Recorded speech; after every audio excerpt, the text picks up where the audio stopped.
ইন্নাল্লাযীনা ইয়াখশাউনা রাব্বাহুম বিল গায়ব ইন্নাল্লাযীনা ইয়াখশাউনা রাব্বাহুম বিল গায়ব ফাবাশশিরহুম বিমাগফিরাতিন ওয়া আজরিন কারীম ওয়া আজরিন কাবীর। যারা না বিল গায়ব আল্লাহকে ভয় করে, বলেন বিল গায়ব, এটা মুখস্থ করেন, বিল গায়ব আল্লাহকে ভয় করে। আবার বলেন, এবার প্রশ্ন, বিল গায়েব আল্লাহকে ভয় করার অর্থ কি? বিল গায়েব আল্লাহকে ভয় করার অর্থ হলো হালা কাউনিহি গায়েবান আনিন নাস, পৃথিবীর কেউ দেখে না এমন সময়ও সে গুনাহ করে না। কি বলছে বলেন? পৃথিবীর কেউ দেখে না এমন সময় সে কি করে না।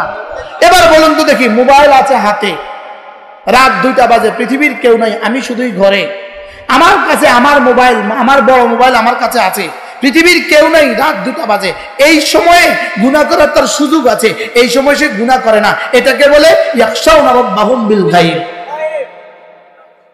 উলামা ইকরামকে বুঝাতে পারছি? আওয়াম কালা নাম খাল্লে বললে, আওয়াম কালা নাম খাল্লে বললে, এটা কি বুঝাবো? এটা কি কিটা বুঝবো? আওয়াম তো কালা নাম। উলামা ইকরাম বুঝেন ইয়াখশাউনা রাব্বাহুম বিল গায়ব অর্থ কি? ভুলে গেছি তো। আল্লাহকে ভয় করে একাকী, বলে আল্লাহকে ভয় করে কখন? একাকী আল্লাহকে ভয় করে, সে যখন একা তখন সে আল্লাহকে ভয় করে। বলেন কি বলছি বলেন? আপনাদের সবার সামনে এখন কি আমি গুনাহ করছি? এখন আমি গুনাহ করছি, সবার সামনে যে গুনাহ করে না এটা মুত্তাকি না, একাকী গুনাহ করে না এটা মুত্তাকি। সুবহানাল্লাহ বলে না। আমি আমার কামরায় আছি, পৃথিবীর কেউ দেখে না, মোতামেম দেখে না, পৃথিবীর কেউ দেখে না, ছাত্ররাও কেউ নাই, ওস্তাদরাও কেউ নাই, আমি একা একা আছি, এই সময় আমি গুনাহ করি না, এটার নাম হলো আল্লাহকে ভয় করা। বলে আল্লাহকে ভয় করার অর্থ কি? সবাই বলে না আল্লাহকে ভয় করার অর্থ কি? এবার বলুন, আমি একাকী তখন আল্লাহ আমাকে দেখেন কিনা? এটা হলো আল্লাহকে ভয়, এটা হলো সিফতে ইহসান। সুবহানাল্লাহ, এটা হলো কি বলেন? এটা হলো সিফতে ইহসান। এজন্য সকলের সামনে গুনাহ ছেড়ে দেওয়া এটা মোটেও তাকওয়া নয়, এটা শুধুই তাকওয়ার শব্দ। তাকওয়ার শব্দ, তাকওয়ার হাকিকত হলো একাকী আল্লাহকে ভয় করা। সুবহানাল্লাহ বলেন। কি কোন অবস্থা আল্লাহকে ভয় করা? একাকী গুনাহ ছেড়ে দেওয়া। বলেন একাকী গুনাহ ছেড়ে দেওয়া। তাহলে মোবাইলে যে গুনাহ হয় এটা একাকী হয় না 2-3 জন থাকলে হয়? কি এজন্যই রাসূল বলেছেন আল ওয়াহিদু শাইতানুন ওয়াল ইসনানি শাইতানান ওয়া সালাসাতু জামাআ। এজন্য রাসূল বলেন একা থাকা শয়তান। একা থাকা কি? এজন্য একজনে একা ঘুমাবেন না, একজনে একা ঘুমাইলে সারা দুনিয়ার সব শয়তান তার উপরে চাপে। এজন্য 2 জন একসাথে ঘুমাবেন না, মিয়া বিবি ছাড়া আর কোন 2 জন একসাথে ঘুমানো নিরাপদ নয়। মিয়া বিবি ছাড়া কোন 2 জন একসাথে ঘুমানো কি নয় বলেন? নিরাপদ নয়। একসাথে 2 জন না, এবার 3 জন জামাত হয়ে গেছে। 3 জনে কি হয়ে গেছে? তাহলে একাকী আল্লাহকে ভয় করবো তো ইনশাআল্লাহ? একাকী আল্লাহকে ভয় করবেন, এটা ইনশাআল্লাহ বললেই হয়ে যাবে, এটা শুধু একবার বললেই হয়ে যাবে। এই জন্য যেটা লাগবে সেটা হলো সিফতে ইহসান। আর সিফতে ইহসান আসতেই পারে না ইলম ছাড়া। বলেন সিফতে ইহসান আসতেই পারে না কি ছাড়া? বলেন আবার বলেন, কোন ইলম ছাড়া সিফতে ইহসান আসে না? আল্লাহ তাআলা জাত ও সিফাতের ইলম ছাড়া, আল্লাহ তাআলার জাত ও সিফাতের ইলম ছাড়া। আল্লাহ তাআলা আমাদেরকে সিফতে ইহসান নসিব করেন। করাচি হযরত আলী রাহমাতুল্লাহ বলতেন, মাঝে মাঝে প্রত্যেক নামাজের প্রতিটা রুকুনে একবার করে এই কথা মনে করা, নিশ্চয়ই আল্লাহ আমাকে দেখছেন। বলেন তো সিজদায় গিয়ে কি বলবো? রুকুতে কি বলবো? এবার নামাজের মধ্যে প্র্যাকটিস করতে করতে করতে করতে করতে করতে আল্লাহ সিফতে ইহসানকে, নামাজের সিফতে ইহসানকে দাওয়াম নসিব করে দিবে। কি নসিব করবে? দাওয়াম। এবার সে নামাজের বাইরেও রিকশায় উঠলে বলবে আল্লাহ আমাকে দেখছেন। নামাজের বাইরেও সিএনজিতে সে বলবে বলো বলো বলো আল্লাহ আমাকে দেখছেন। বিমানেও সে কি বলবে? আল্লাহ আমাকে দেখছেন। এয়ারপোর্টে সে কি বলবে? আরে ব্রিটিশ এয়ারপোর্টেও সে বলবে আল্লাহ আমাকে দেখছেন। হংকং এয়ারপোর্টেও সে বলবে আল্লাহ আমাকে দেখছেন।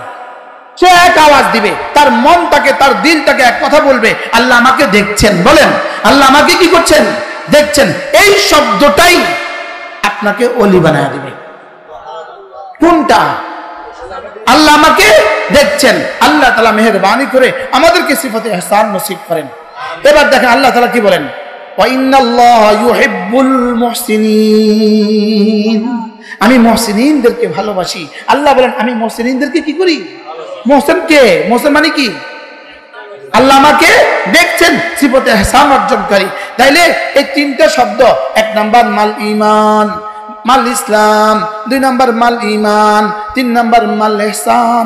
এবার 4 নম্বরে প্রশ্ন ছুড়ে দিলেন, মাতা সাআহ, কিয়ামত কবে হবে? হযরত জিবরিল বললেন মাতা সাআহ, কিয়ামত কবে হবে? এবার আল্লাহ রাসূল জবাবে বললেন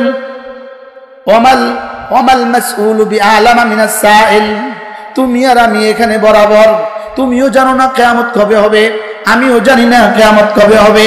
তবে তোমার যদি তিনটা ঠিক হয়ে যায়, ঈমান ইসলাম ইহসান যদি ঠিক হয়ে যায়, কিয়ামত কবে হবে যবে হোক, তোমার আর কোনো পরোয়া নাই। সুবহানাল্লাহ। কিয়ামত যখনই হয় হোক, তুমি যখনই মরবা তখনই তোমার কিয়ামত হবে, তোমার আর অসুবিধা কি? কারণ তোমার ইসলাম, তোমার ঈমান, তোমার ইহসান ঠিক। সুবহানাল্লাহ। এবার জিজ্ঞেস করলেন কিছু আশরাত তো বলেন, কিছু আলামাত তো বলেন। এবার রাসূল কিছু আলামত বলে দিলেন। শেষ, প্রশ্ন শেষ, উত্তর শেষ। এবার তিনি চলে গেলেন, আগন্তুক চলে গেলেন। রাসূল জিজ্ঞেস করলেন, ওকে চিনছো? এটা কে ছিল জানো? তো সাহাবায়ে কেরাম বললেন, ইয়া রাসূলুল্লাহ চিনতে ছিলাম না তো। এত সুন্দর প্রশ্ন করলেন, আপনিও এইভাবে জবাব দিলেন, কোথায় যে আবার হারিয়ে গেল, আস্তে করে চলে গেল। এবার রাসূল বলেন, যালিকা জিবরিল, এটা হলো জিবরিল, قد আতাকুম, তোমাদের কাছে এসেছে, লিউআল্লিমাকুম দীনাকুম, তোমাদের দ্বীন শিখাবার জন্য। সুবহানাল্লাহ। কি শিখাবার জন্য? এবার বলুন তো কয় প্রশ্নে দ্বীন শিখিয়েছে? 1 নাম্বার ইসলাম, 2 নাম্বার ঈমান, 3 নাম্বার। তাইলে বোঝা গেছে এই তিনটার একটা বাদ গেলে দ্বীন হবে না। তাইলে এবার যদি বলেন আমরা দিন কায়েম করব, দিন কায়েম করব, দিন কায়েম করব, প্রশ্ন কোন দিন কায়েম করবেন? কোন দিন? প্রশ্ন কোন দিন? দিন কাকে বলে? আল ইয়াউমা আকমালতু লাকুম দীনাকুম, এখানে আল ইয়াউমা আকমালতু লাকুম দীনাকুম বলতে যে দিন, ওয়া রাদিতু লাকুমুল ইসলাম দীনা বলতে যে দিন, ইন্নাদ দীনা ইনদাল্লাহিল ইসলাম বলতে যে দিন, যালিকা জিবরিল আতাকুম ইউআল্লিমাকুম দীনাকুম, এটা হলো সেই দিন। সুবহানাল্লাহ। ওলামা উম্মতের জন্য আমি এক বাক্যে সব বলে দিচ্ছি। তাহলে কোন দিন কায়েম করতে হবে? ঈমান, ইসলাম, ইহসান। সুবহানাল্লাহ বলে না? কোন দিন কায়েম করতে হবে? হ্যাঁ, এবার কোনটা বাদ দিয়া কোনটা দিন হবে? জোরে বলে না? এবার প্রশ্ন, দিন কায়েম করবে, আকিমুদ্দিন, দিন কায়েম করবে 1 নম্বর কোথায়? কোথায় তুমি দিন কায়েম করবা? উত্তর, দিন কায়েম করব কোথায়? 1 নম্বর নিজের মধ্যে। সুবহানাল্লাহ বলেন। দিন 1 নম্বর কায়েম করব কোথায়? আবার বলেন 1 নম্বর কায়েম করব কোথায়? 2 নম্বর কায়েম করবা তোমার বিবির জীবনে, 3 নম্বর কায়েম করবা তোমার সন্তানদের জীবনে। সুবহানাল্লাহ বলেন। তাহলে নিজের জীবনে দিন কায়েম করতে পারলাম না, বিবির জীবনেও দিন কায়েম করতে পারলাম না, সন্তানদের জীবনেও দিন কায়েম করতে পারলাম না। আপনি দিনটা কায়েম করবেন কোন জায়গায় আমার একটু বুঝান। মনে কষ্ট পাইছেন? কি পরিষ্কার হয়েছে?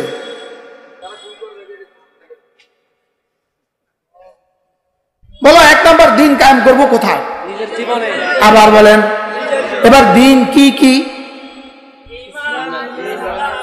এবার ঈমান বলতে যা বোঝায় সবটা হলো দিন।